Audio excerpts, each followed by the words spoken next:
Greetings, everyone. Good to be back together for our Berean Bible study. My name is Granville Mackenzie, and I will be your host tonight as we turn our attention to the book of Ecclesiastes, chapter 10. And we had a chance to go through chapter 9 last week. Took us a little longer than we had anticipated, but just a lot of good stuff there. And so we will do chapter 10. If we can get beyond that, we will gladly do so, but we'll just see how we make it through in this lesson today. So let's begin with prayer, and then we will jump in Ecclesiastes chapter 10. And Lord, we bless you and thank you. We worship you. We adore you. Thank you for this day that you have made, in which we rejoice and are glad. And so we pray that you will be with us, help us open our hearts, open our minds, open our understanding. And we just worship you today and pray that you'll be with us in everything that we say and do, that we will glorify you as we study your word. In Jesus' name we pray. Amen. Amen. So we are actually, I should do, just as I usually do, give a moment for any reflection on anything that you may have read last week from chapter 9 and wanted to talk about, anything that just really stood out to you and you've been contemplating all week. I will just get everyone up on the side of my screen so I can see if I see any hands go up or any mics unmuted. Okay, so let me just jump into chapter 10. I don't see any hands, and so we will start with the first four verses. Ecclesiastes 10, 1-4. Dead flies putrefy the perfumer's ointment and cause it to give off a foul odor. So does a little folly to one respected for wisdom and honor. A wise man's heart is at his right hand, but a fool's heart at his left. Even when a fool walks along the way, he lacks wisdom, and he shows everyone that he is a fool. If the spirit of the ruler rises against you, do not leave your post, for conciliation pacifies great offenses. Actually, let me read to verse 7.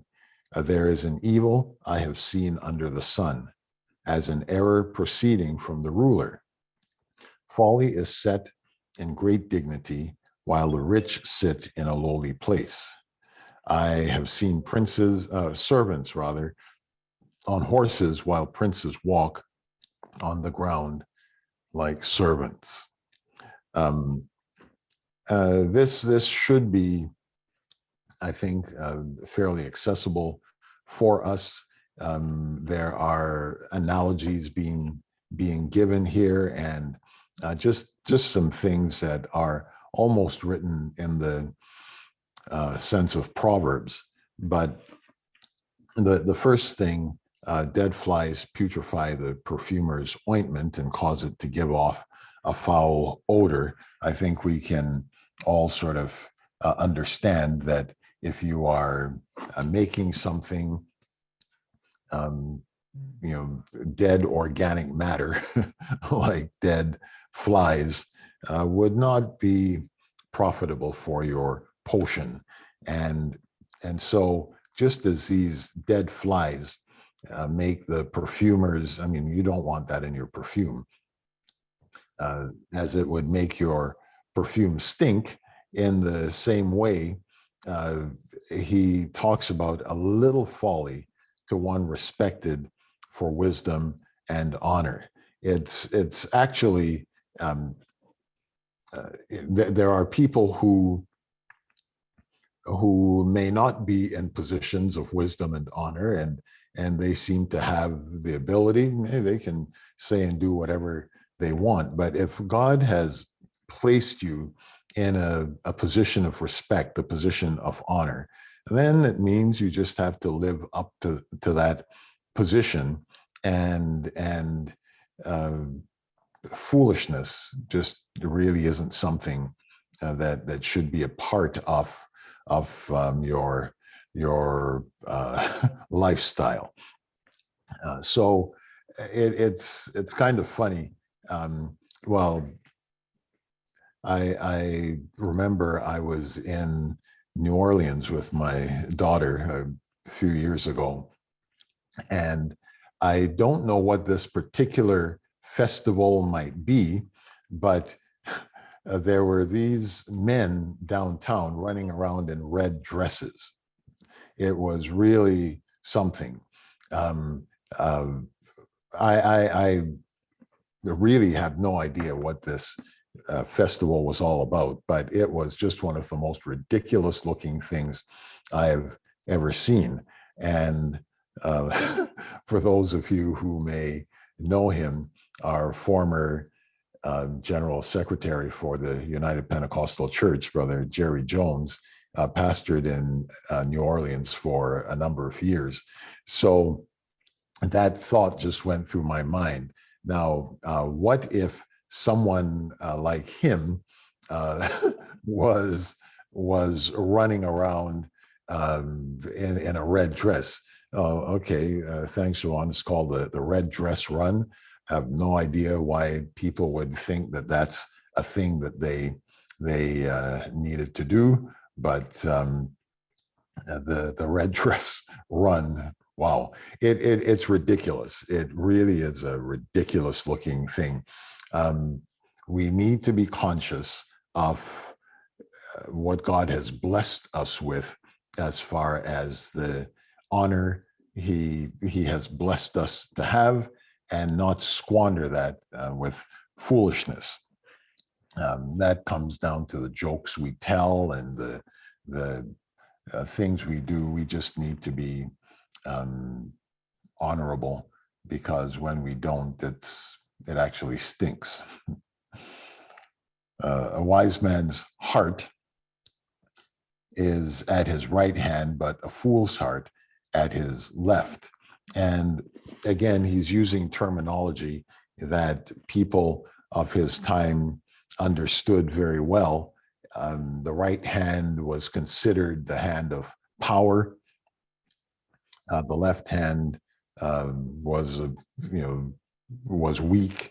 For those of us who are left-handed, this is really insulting. But we always say the right side of the brain controls the left hand, and the left side of the brain controls the right hand. So if you're left-handed, like me and Sister Diane, we're the only ones in our right mind. So we have something to say to those who come against left-handers. But the point, again, he is trying to make is that a wise man's heart is very dear and precious to him. And so he thinks about what he does.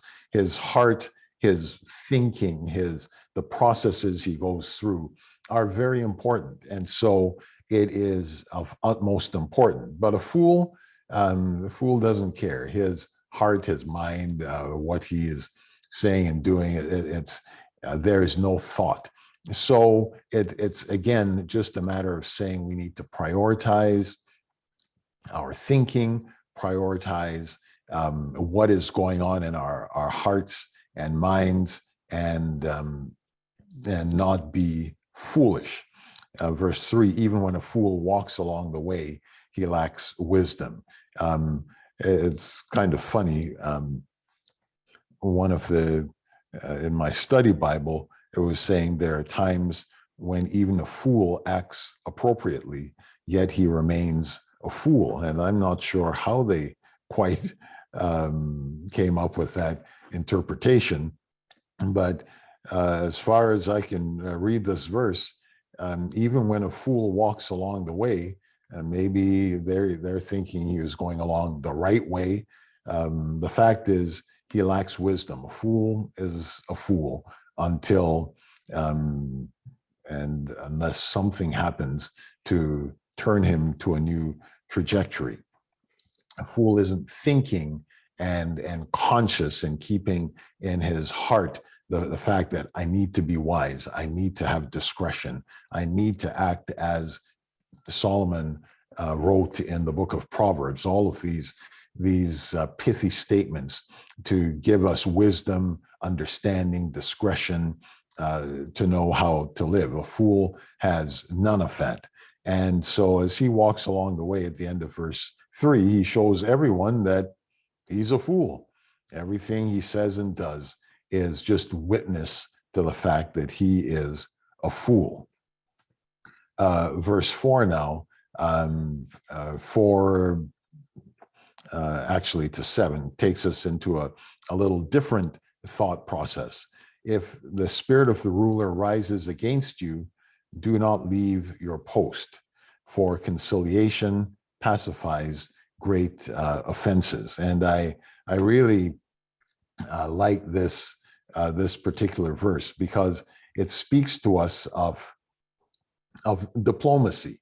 It is something that we actually need to be conscious of in all of our dealings. I don't know some of the things you may have run across on your job.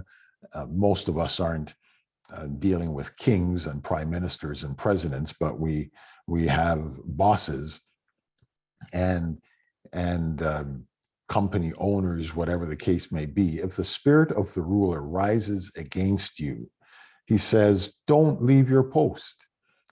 Don't go running away. Make efforts to reconcile. Conciliation pacifies great offenses. Another aspect of that is be willing to take that lower seat.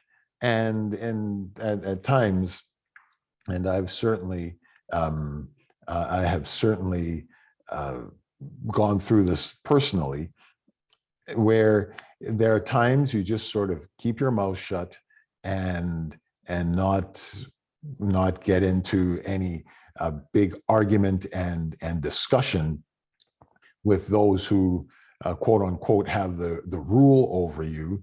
But it is good to be quiet. It's good to listen, and it's good to see what is it I can say that can bring peace to this situation. I had a boss one time that just decided he hated me, and we would have meetings on Monday morning, and he would just deliberately tell lies against me. I had no idea why he felt this was necessary. And week after week, he would do this. Now, the point came where I felt it needed to be addressed, but discretion says you don't do that in the middle of the meeting and put him on the spot there. I went to his office and we had a private meeting, and I was very clear and forthright that this needed to stop. But there is something about being able to find the words, seeing the situation, and determining what you can do to bring peace and harmony to the situation. It was a bit of a funny thing. When I finally sat down with this guy, I sort of did my work to show him how what I was doing was benefiting him personally, and as far as his bonuses were concerned, and it pacified great offenses. And he became the biggest booster of my career from that point on. It's not just a matter of running away, but we do need to take the time to see if we can work the situation out. All right, so let me just pause for a moment in case anyone has anything they would like to say on these first 4 verses.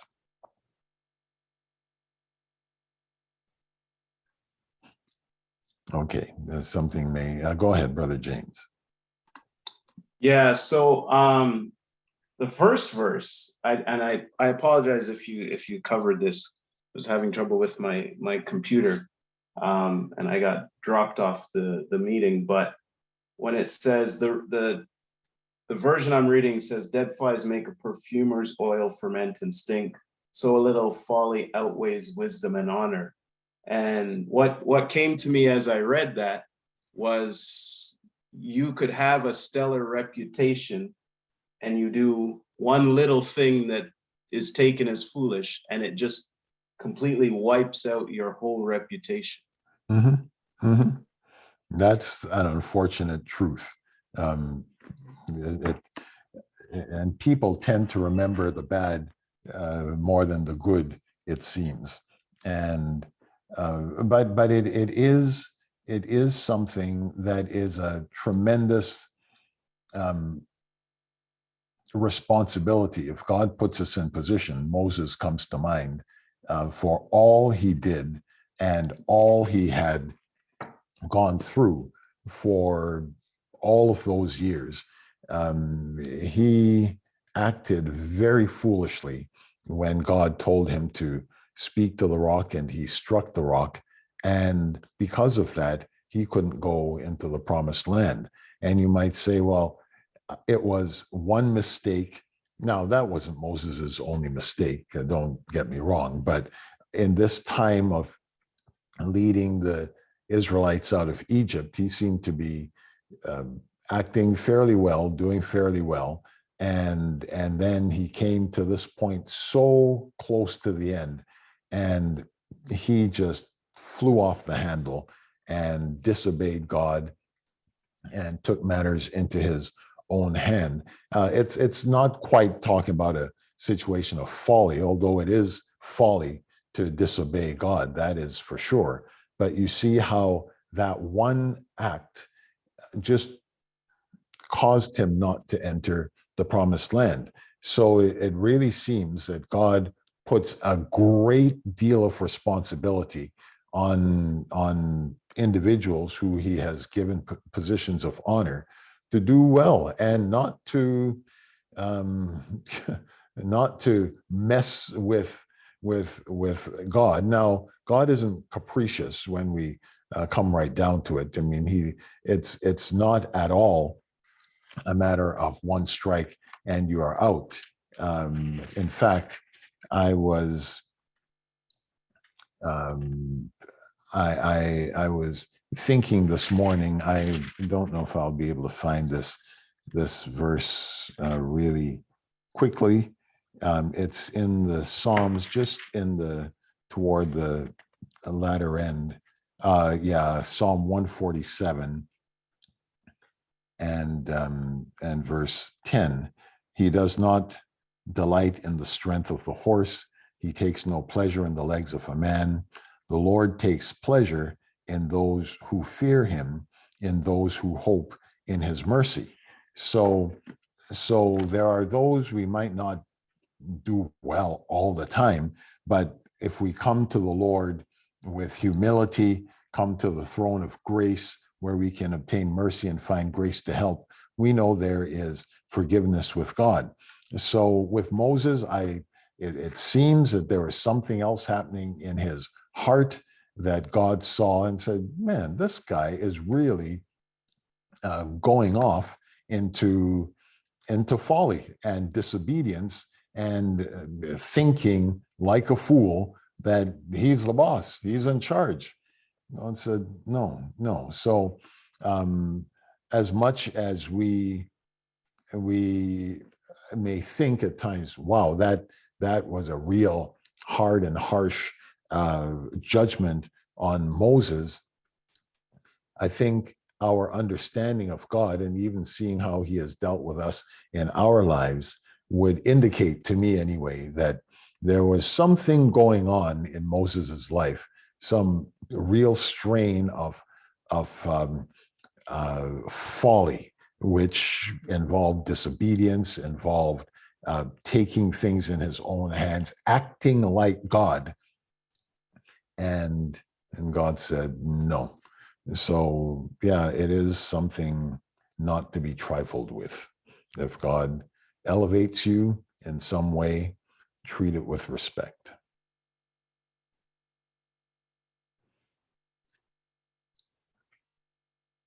All right. So let's jump down to verse 5. There's an evil I've seen under the sun, as an error proceeding from the ruler. The ruler seems to set people, in this case, folly is set in great dignity, while the rich sit in a lowly place. And so things are turned on their head in that regard.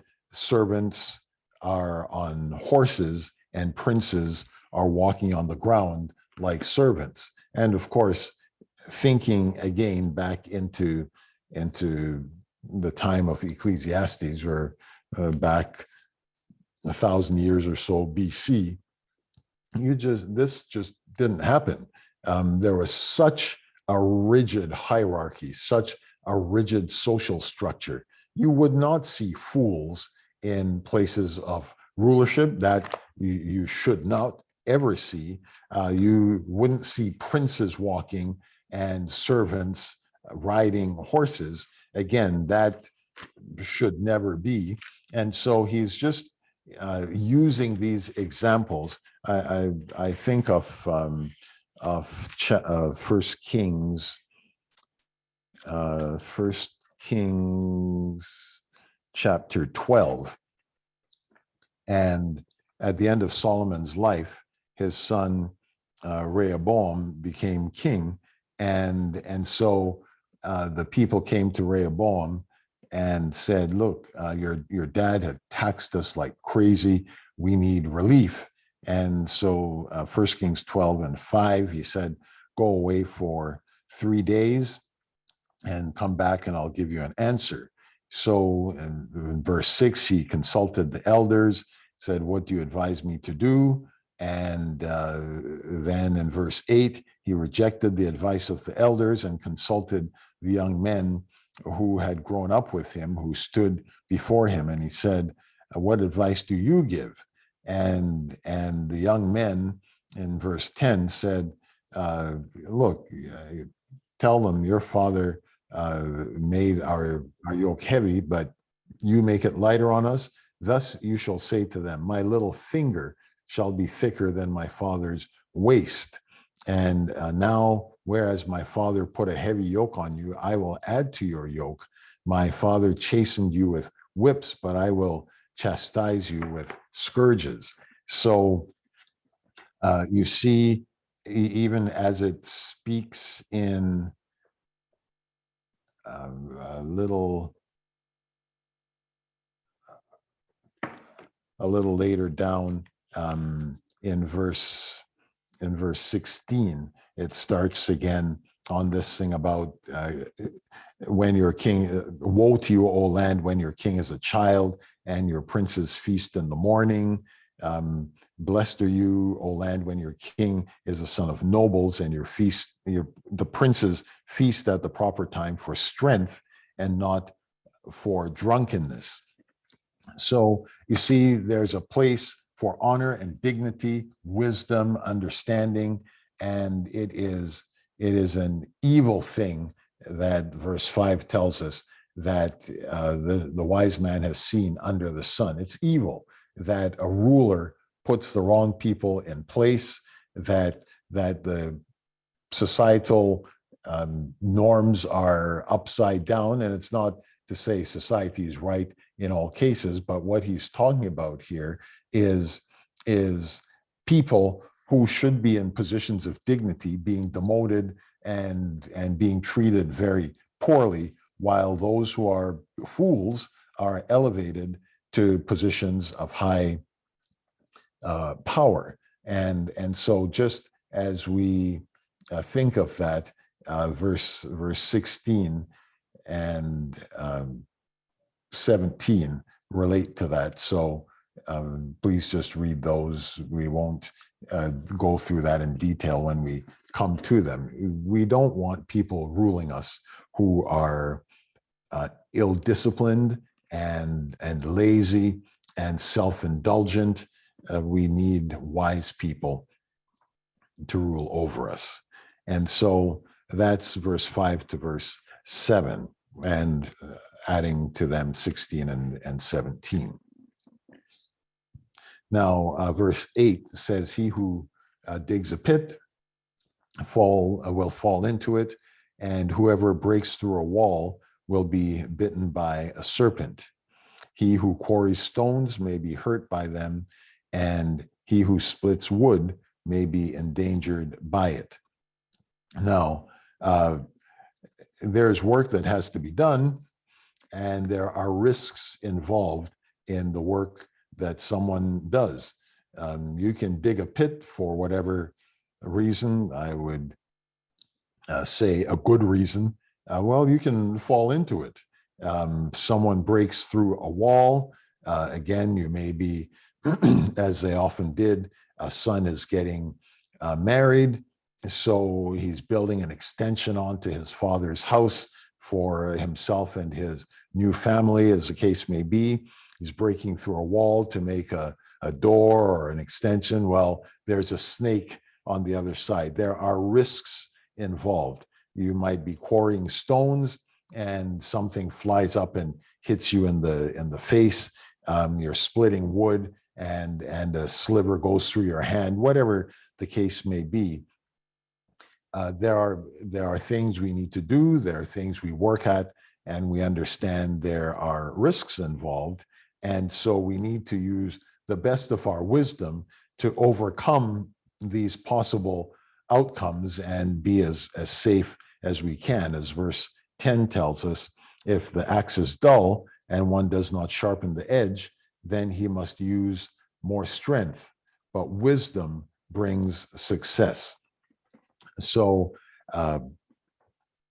we have had many admonitions to work hard and labor according to what our hands find to do. And now we're seeing that, yes, when we work, there are risks involved, things could happen, but wisdom will help us to have success. Many of you have heard me talk about the 7 Habits of Highly Effective People by Stephen Covey. And one of the 7 habits is sharpen the axe. He's saying, make sure the tools you are using are in good shape so that you can work more efficiently and you're not wasting a lot of time and energy. And of course, one of the axes, so to speak, we need to sharpen is our own physical body, that we take time to take care of our body so that it can act efficiently. Now, for those of you who are overseas, we're in Toronto, Canada, and today just happened to be a massive snow day. We've had over 2 feet of snow fall in the last, since midnight last night. And so there was a need to go out. I don't have a snow blower at home. It was sort of shovel. And you have to know which kind of shovel to use. For something this deep, you use the big, broad shovel, and you can hardly lift the weight to throw the snow, and the wind is howling and all of that. So you figure out, where do I need to stand? Use an 18-inch shovel instead of the 30-inch shovel kind of thing, and get the job done. You need wisdom. It's more than just brute strength. You need wisdom to know what to do, how to do, and do your work in the best, most efficient manner. So we need to work, but we need to work smart, not just work hard. Okay, anything from 5 to 10 that has come to your mind?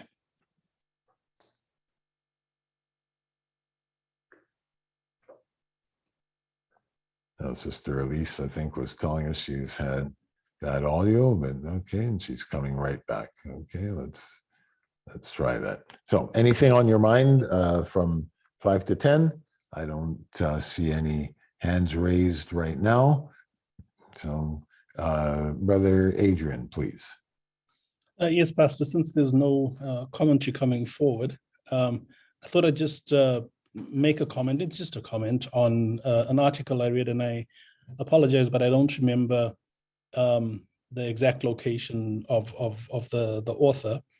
But apparently, from what this author said, the system, this is a professor from what I believe was one of the prominent Chinese universities, making commentary on the electoral process in China versus the US, and talking about the fact that in his analysis, the system of people getting into leadership is really important because in China, it was not possible for what happened in the USA to happen, where in his opinion, you have unqualified people that can actually get into positions of leadership.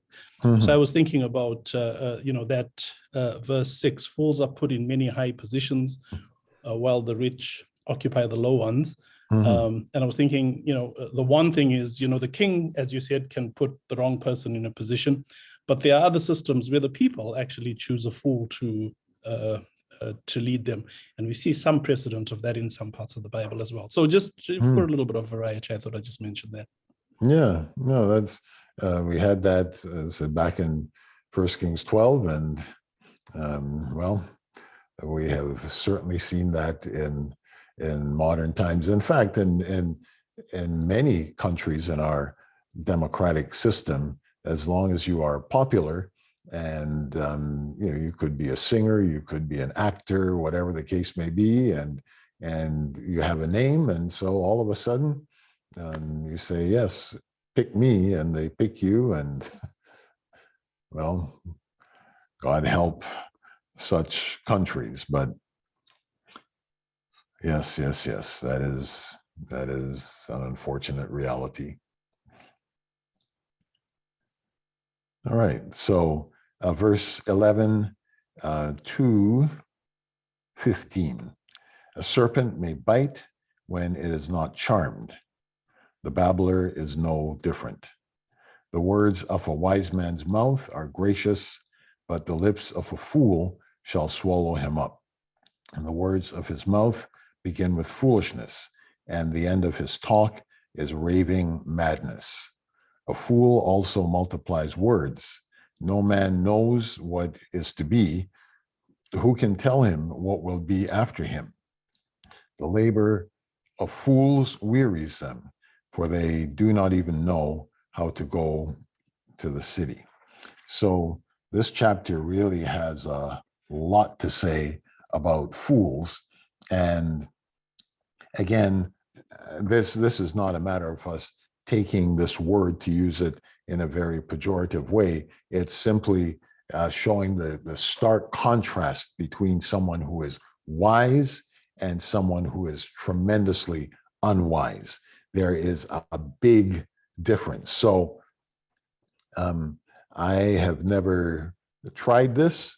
I don't have any plans to learn how to charm snakes, but I have seen videos of these people charming these snakes. Well, the serpent may bite when it is not charmed. If someone is messing with a snake, excuse me, one of these poisonous snakes that is very dangerous, you better know what you're doing. And when I read this, I certainly thought about a fool in the presence of a king, let's say. And the king is like that serpent. If the king is not charmed along the lines of what we read in verse 4, conciliation pacifies great offenses. If this fool is just babbling on and being totally inappropriate and unwise, well, that serpent may bite. And back in the days of Ecclesiastes, this could have absolutely deadly consequences if that serpent bit the fool.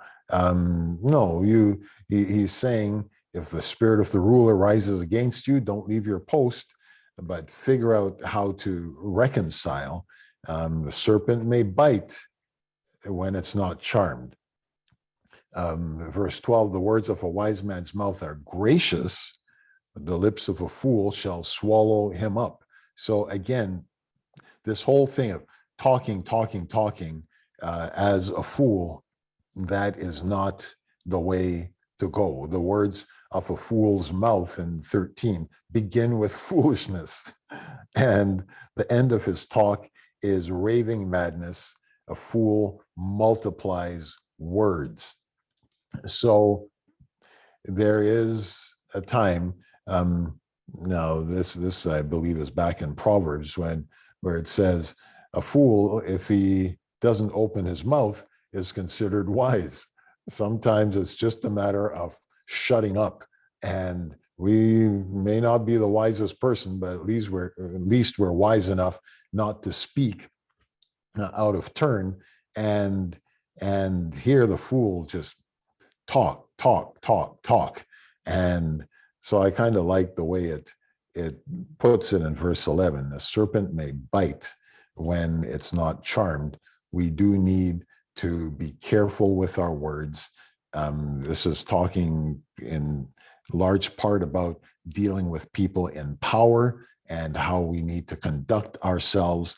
And we read last week about the wise man whose wisdom was able to save a city, where wisdom is even better than weapons of war.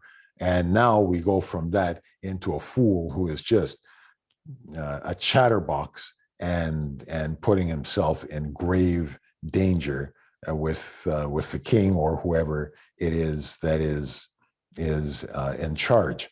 And along with multiplying words, the fool also is lazy. In 15, the labor of fools wearies them. They don't even know how to go to the city. A fool is just talk, lazy as the day's long, and can't even go to the city, can't even do the basic things to help himself. And so this is the fate of and the lifestyle of fools. Anything here anyone wants to speak about? I think we can get this pretty easily. It's always good to keep our mouth shut. As someone said, you have 2 ears and 1 mouth, so listen twice as much as you speak. We talked about verse 16 and 17, where really we want leaders who are diligent. We want leaders, princes feasting in the morning. And this sort of implies, they're feasting all day into the evening, past midnight, into the wee hours of the morning. And no, let's have princes that feast at the proper time. They eat for strength and not just in some drunken party half the night. And so we need to pray, as Brother Adrian was mentioning. You can look at great nations, and not just what we have recently seen in America, but if you even go back into the late 30s and early 40s, we often shake our heads to say, how could a nation as strong, dignified, ambitious, accomplished as Germany end up with a leader like they had, who just, plunged the world into the most devastating war it has ever seen. And again, there are so many estimates. It's hard to know exactly where to place the number, but I have read numbers up as high as 100 million people being killed, military and civilian, in World War II. Even if you cut that in half, actually the lowest number I've read is 60 million. So somewhere between 60 and 100 million people dying because of the insanity and utter folly of one man. It is an amazing thing to observe. And so we pray, and we should pray when we have elections coming in our country, that God would help us to have leaders who will lead us in a right path. And of course, going back in history before that, in some nations where it was just a succession of kings based on the family you lived in, you could easily have a king or a queen who was just totally out of control, and they were just there because that's the way the system worked. The next in line of succession would be put on the throne, wise or foolish. Okay, so that's 16:17, and let's read to the end of the chapter, verse 18. Because of laziness, the building decays, and through idleness of hands, the house leaks. A feast is made for laughter, and wine makes merry, but money answers everything. Do not curse a king, even in your thought. Do not curse the rich, even in your bedroom. For a bird of the air may carry your voice, and a bird in flight may tell the matter. So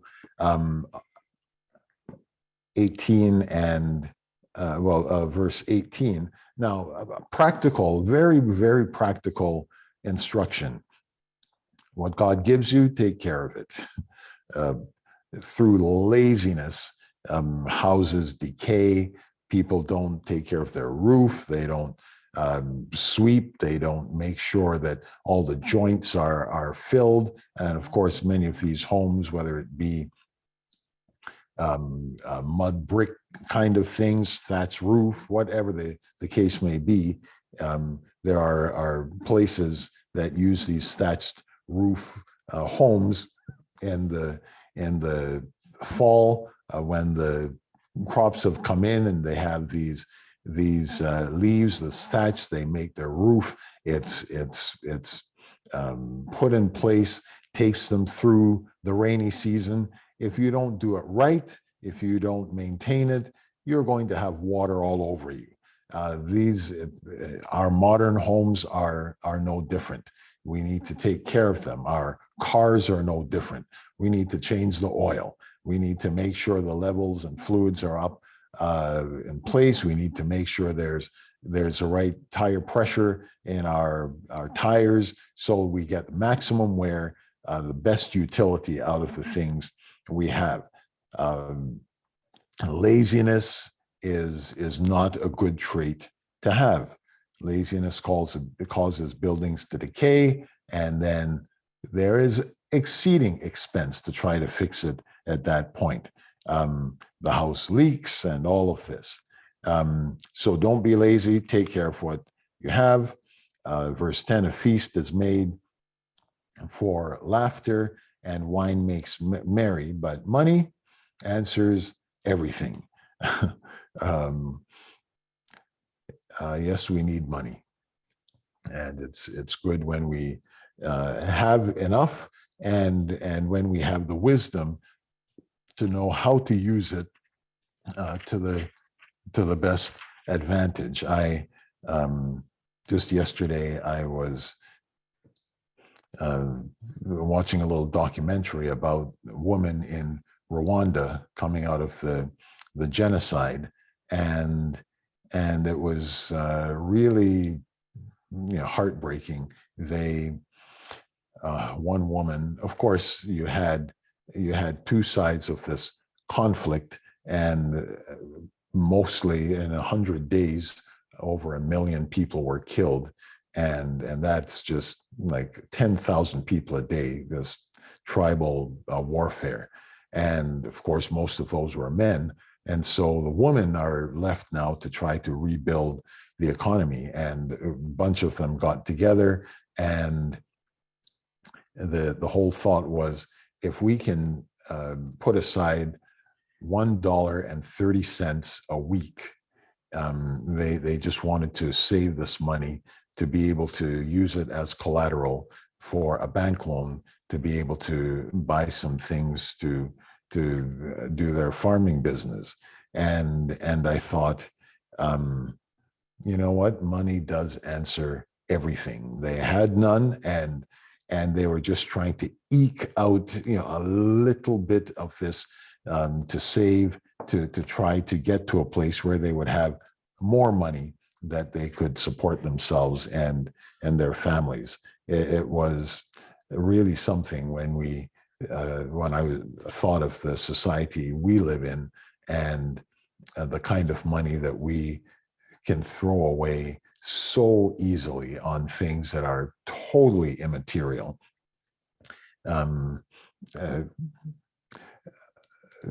Fancy coffee or a bag of chips that really has no nutritive value. It's just pleasuring ourselves with things that have no value, while there are others who just, with the mere pittance they have, are trying to make a living. So this whole thing of money does answer a lot of questions and take care of a lot of needs. And for those of us, especially here in North America, and many parts of what we would call the Western world, where money is plentiful, and again, understand that just living here, we have so many more resources than so many others around the world. We need to be thankful, and we need to use our money wisely. And of course, remember, as Jesus was always very clear about helping widows and orphans, the poor. Yes, the poor you have with you always, but we need to be conscious of taking this money and these resources we have for them to be beneficial to others and not just ourselves. And then verse 20, another lesson in discretion. Don't curse the king, even in your thought. Don't curse the rich, even in your bedroom. Some way, somehow, these things happen to get out, right? Don't do that.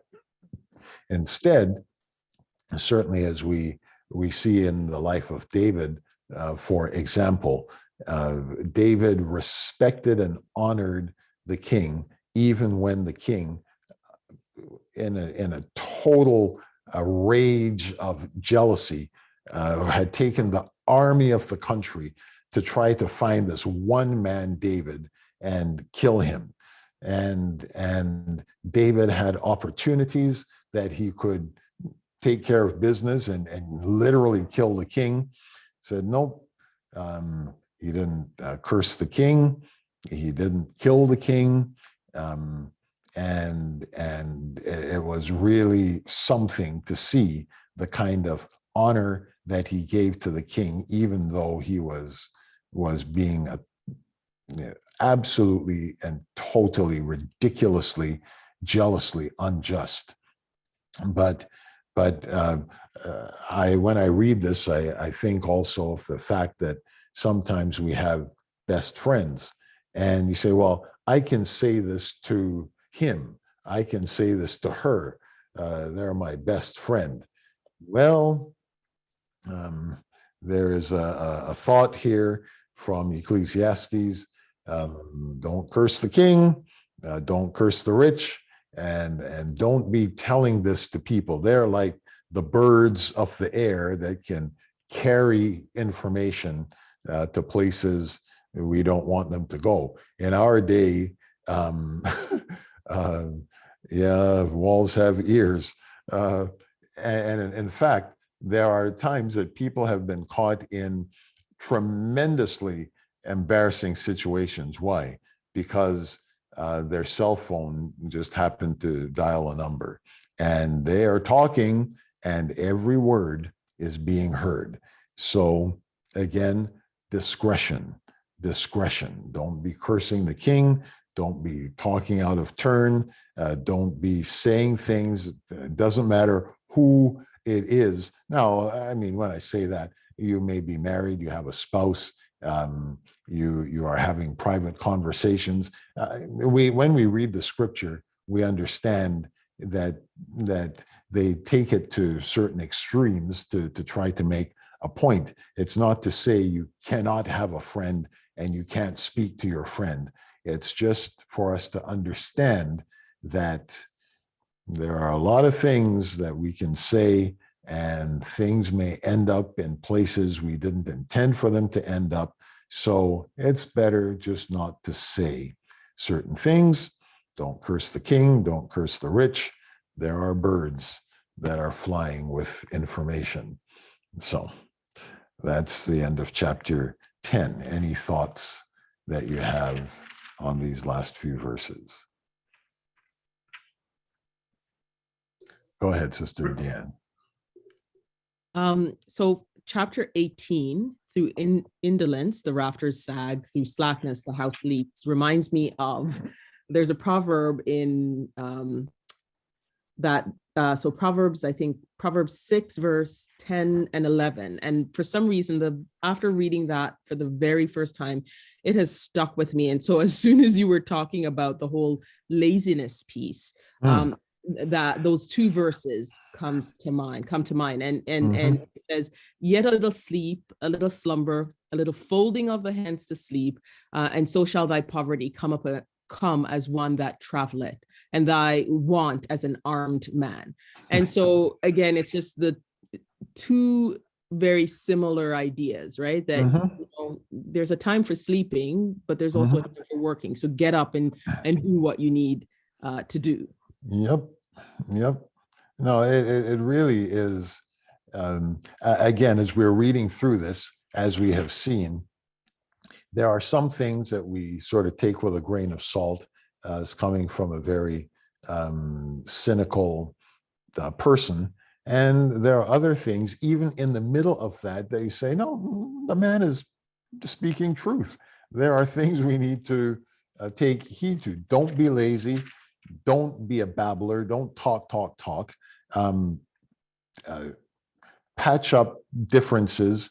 Be a conciliator, not an aggravator. Like there are a lot of things in this chapter that we're reading. It's like, no, they've got a lot of good things to say here. Don't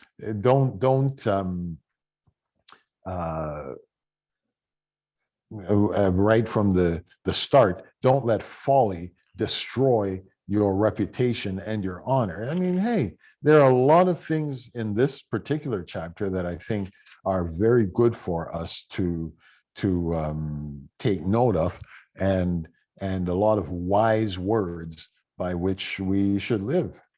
Absolutely. And that little sleep, little slumber thing, for those who love sleep, man, it's especially in Canada in winter, the sun doesn't come up till 8 o'clock in the morning, and oh man, it feels so good to sleep. No, get up, get out, get busy.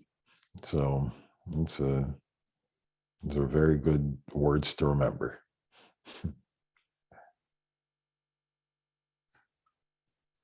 Anybody else? Brother Adrian, please. Pastor, I wonder if you could speak a little bit more about verse 19b, which I thank you for addressing it. I thought you addressed it well, but I sometimes find that there's in some cases an overwhelming opposition to statements like this about money. Can you speak a little bit more maybe to why that's the case in some contexts? I think it may be helpful for us. Well, certainly in our day and time, there are many who preach what we would call a prosperity gospel, and there is the whole thought that if you are a Christian, then you need to have a Mercedes, a Rolls Royce, a Bentley parked in front of your 10,000 square foot home, and you know. You're just living large, and that is what is expected of a Christian. So there's a kind of a shift in, and not everybody, don't get me wrong, but a lot of preachers preach in that way, and then there are others who are sort of completely the other way of saying, you know, rich people are the ones that oppress us, and of course that is in is it First Peter or is it James? You know, not to show respect of persons. Someone comes in their fancy clothes, and you put them in the front seat. You don't remember, these are the people who oppress you, and so the money people are viewed very negatively because of that. Whereas here in Ecclesiastes, I think this is another one of those statements that's just talking about a fact of life. Man, any of us can think in our lives of things that we are going through, things we would like to change. Thank you, James chapter 2, and you know the whole thing of treating the rich differently than we treat the poor. We spoke about this last week also from the standpoint of a poor man that was despised because he was poor. So they wouldn't listen to his words, even though he could save the city. But the fact is, there is so much that money can do for us, to help us. And so why do we all go to work? For those who are sort of working in the secular world, I have to exempt myself from this particular conversation right now. But if you're going out just working in a secular job, there's only one reason you do it. It's for money. At least as everyone I have met, I have never met anyone who goes to work doing 35, 45 hours a week on the job just for fun. They do it for money. And so why? Because money answers all things. When you have it, you can pay your rent, you can buy food, you can buy clothes. It provides for the necessities of life. And if you make enough and are wise and can save and all of that, it can take you beyond the bare necessities and provide some of the luxuries of life that you may desire. So I read this in a very practical sense, without saying money is good or money is bad, or you should strive after lots of money. Obviously, the love of money is the root of all evil. So when we are in a bad relationship with money, in that we love it and seek it at all costs, it's going to take us down. It takes us down into evil living. So I would read this in a very practical sense. Don't be lazy, right?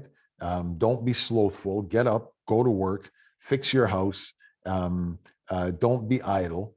And at the same time, understand that money is not evil in itself, but the love and lust after money leads us to evil. So I don't read this in a negative way.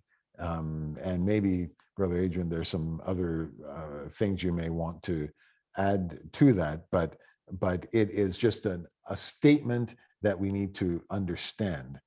And if we kind of fill in the back end, It's to understand, yes, you need money, so nothing wrong with that, but don't let money become more than it should be, which is a means to an end.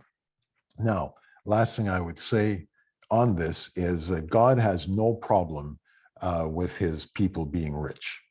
Absolutely not.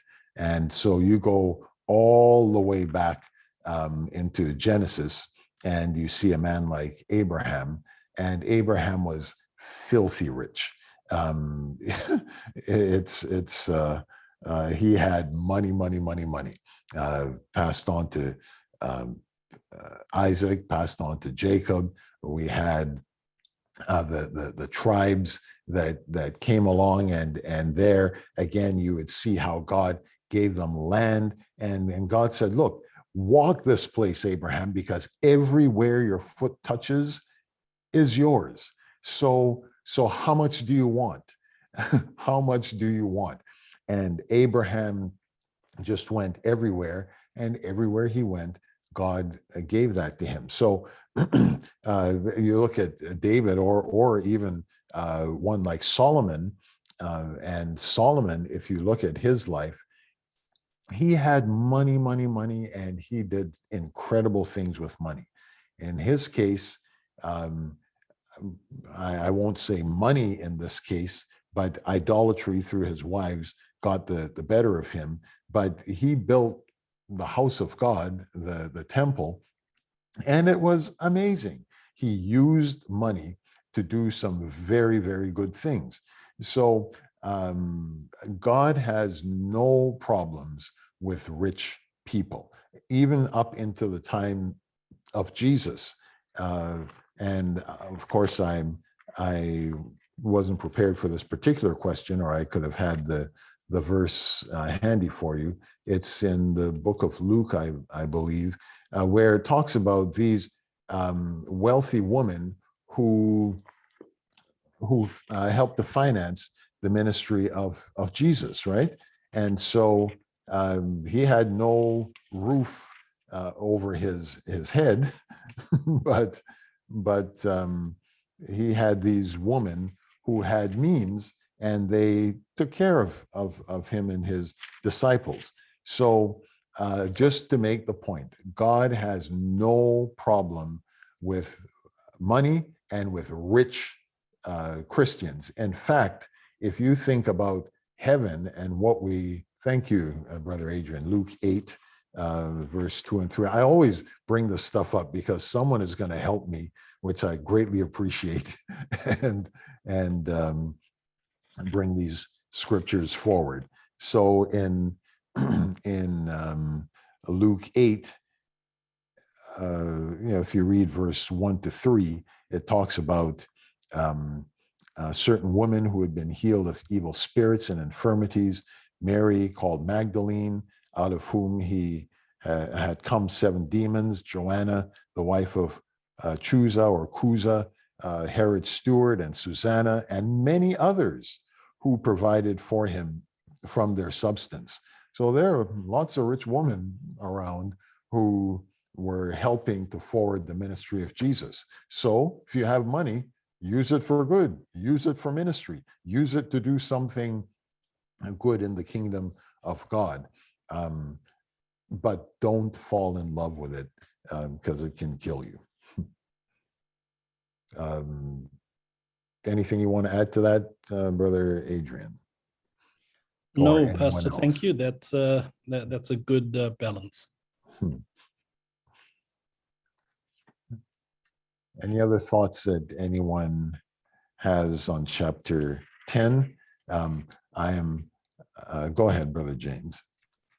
Yeah, I'm just thinking of verse 20, the second part, where it says, "For a bird of the sky may carry the message." And I think of these devices that we have in our home that can record you. And I've heard of situations where it's a conversation has been recorded and sent to somewhere else. And so it amazes me that the Bible is such an old book, but yet the principles are so relevant to today.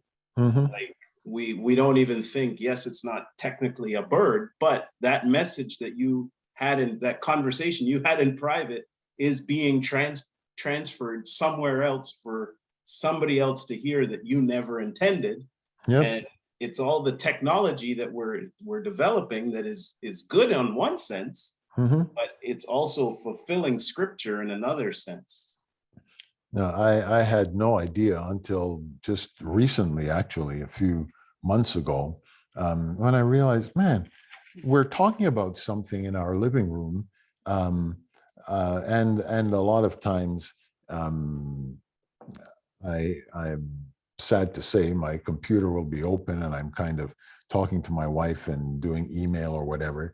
The thing is listening to me, and all of a sudden, I might, be on watching something on YouTube or whatever. Here comes an ad precisely selling me something that I just talked to my wife about, and that is creepy. They are listening to these words and they hear keywords, and boom, here comes an ad speaking about whatever it is. We have cameras on our devices. A lot of folks now have a little cover for the camera because you don't know when that thing is recording and transmitting. In fact, when we just started Berean Bible study a few years back, I knew nothing about how to use some of the stuff on the computer, and in fact, I had my camera on. Brother Ron Ward emailed me and said, "Hey, you're live," and I was on Facebook or whatever. I had no idea. I didn't see the little green light or anything like that, and he was communicating back to me to say, "You're live." I hope I didn't say or do anything untoward, but this is just the way it is now, and we absolutely need to be aware of that. And the writer of Ecclesiastes didn't realize to what extent, how prophetic he was being.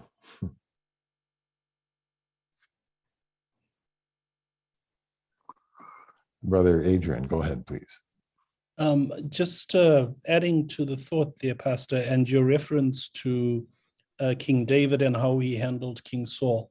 I'm thinking as I'm listening to this conversation about something that often comes up in my mind, and that is that I think this pushes us a little bit further than simply closing our mouths and then feeling as though we're pregnant but can't give birth because we're dying to say something, but we dare not because the Bible said we shouldn't, versus actually looking at it a little bit differently and saying, can you clean my heart out, Lord, like David, so that I actually don't have any malice against Saul, so that not saying anything bad of Saul isn't something that's killing me inside. In fact, it's a function of God changing my heart. So I just wanted to kind of add that dimension to it, that maybe it's a good tool to help us to kind of let the Spirit of the Lord clean us inside. No, I think that's a wonderful prayer. I read verse 20 in the context of a negative speech that then comes back to bite us. And so you're taking us certainly to another thought process that highlights the first line. Don't curse the king even in your thought, and the examples of I think really looking at someone like David. It's not to say frankly, that David never had anything negative to say ever about Saul, or that we can never have anything negative to say about those over us. Because, of course, if you read through the Psalms, you'll see at times that David is very graphic in his words against those. Of course, he never mentioned Saul by name, but those who were seeking to do him harm. But the point you're making, Brother Adrian, I think is very good, because when we get to something like Psalm 51, you see that David himself, in his position of power, was exceedingly evil in his use of power, and of course the whole adultery and murder thing with Bathsheba and Uriah.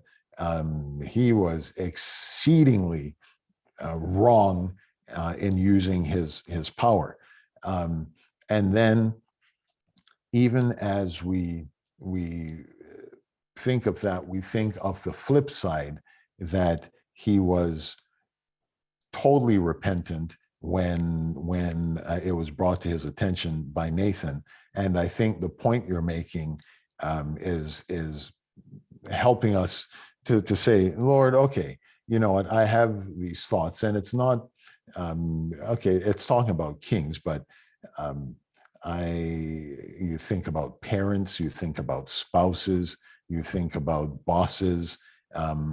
There are many who we can harbor thoughts about, and where if we were to say the wrong thing to the wrong person, we could end up in a real mess. But why don't we turn that around and pray to say, Lord, purify my heart, that I will actually be able to pray for this person in a loving manner, and not just be consumed with evil thoughts against them. David said in one of his Psalms, you know, when they were sick, I was in sackcloth and ashes, you know, and certainly when Saul died, he was in sackcloth and ashes and mourning. Mourning Saul, the guy who has been chasing you all over the place, where you had to leave your country and all of this.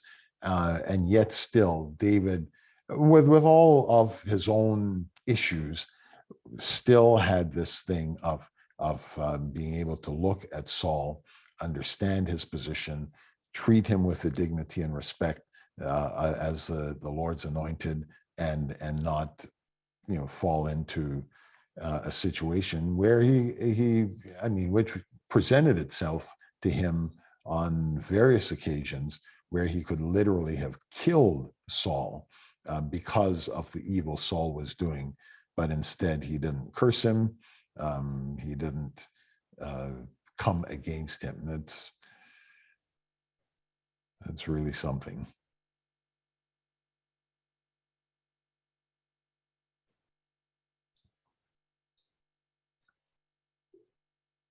Okay. Praise the Lord. Go ahead, Brother Owen. Praise the Lord.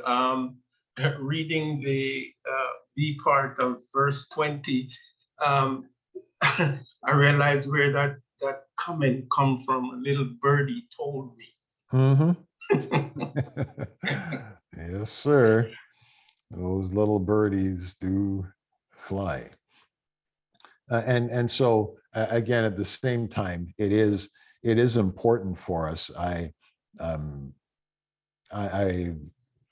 in my position as a pastor, someone came and told me something very confidential one day, and of course, I've made it my point not to even tell my wife, because if I do and anything ever comes out, then it will be the assumption that I told my wife, or I either shared the information, and some came to say, well, trying to accuse my wife of spreading certain information. And so it's like, no. So someone came and told me some very disturbing news, situation that they were going through.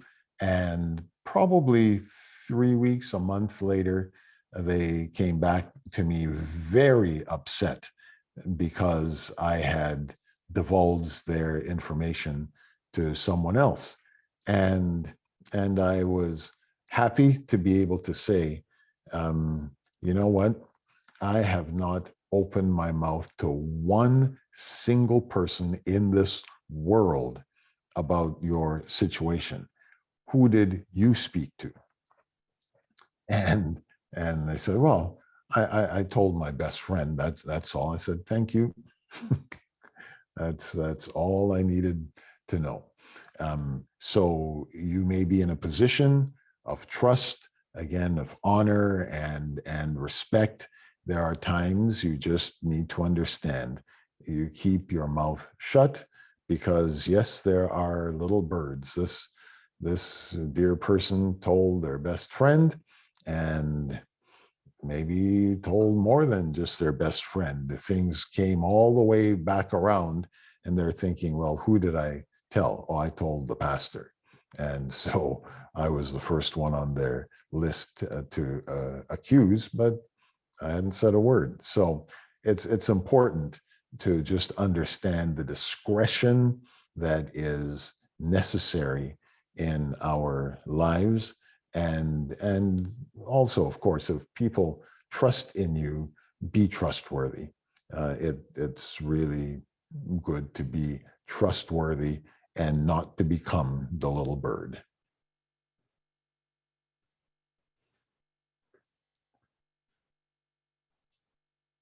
All right. Anyone else with any thoughts before we close? This is your last call. I always have big goals and dreams. We can do a couple of chapters in a night, but we haven't seemed to succeed thus far. Next week, we have the last 2 chapters. They are fairly short, and so we will see how that goes. Maybe we will be able to knock off 2 of them next time, but the important thing is that we get the word in our heart and get our thinking going on some of these concepts. And so, God willing, we will tackle chapter 11 next week. We may, of course, we're coming down to the close where the narrator then sort of summarizes the whole book and brings it to a close. And then, of course, we will need to take some time to just review the whole thing, just do a quick run through. I doubt that we will be able to do 2 chapters plus a review next week, but we will go as far as we can. And that's what's left on our agenda, to do chapter 11 and 12. And then please keep in mind that we will just race through from chapter 1 to chapter 12 after we're done, so that you can make any comments about overall themes and things that you have gained from our study of this book. So until next time, God be with you. Look forward to seeing you next week.